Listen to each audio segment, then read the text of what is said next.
నిజామాబాద్ జిల్లా ఆర్మూర్ మున్సిపాలిటీ పట్టణంలోని సర్వ సమాజ్ అధ్యక్షులు ఆకుల రాజు ఆరు పంతల పెద్ద మనుషులు ఆధ్వర్యంలో ఊర పండుగ ఘనంగా నిర్వహించారు.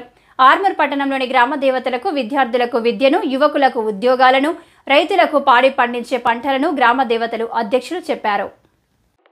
ఆవులు, గేదెలు ఎలాంటి రోగాలకు పడకుండా గ్రామ దేవతలు కాపాడాలని ఆయన కోరారు. ఆర్మూర్ పట్టణంలోని ప్రజలందరికీ ఆయురారోగ్యాలు, అష్టైశ్వర్యాలు ప్రసాదించాలని గ్రామ దేవతలకు మొక్కులు తీర్చడం జరిగిందని ఆయన తెలిపారు. ఈ కార్యక్రమంలో సదరులు గుండేటి మహేష్, చిట్టి శ్రీనివాస్, సదరులు దోమకొండ రాజు, నల్ల లింగన్న, దొడ్ల గోపాల్, సిద్ధాపురం లింగన్న, ఆర్మూర్ కుల సంఘాల పెద్ద మనుషులు ఇట్టి కార్యక్రమంలో తదితరులు పాల్గొన్నారు.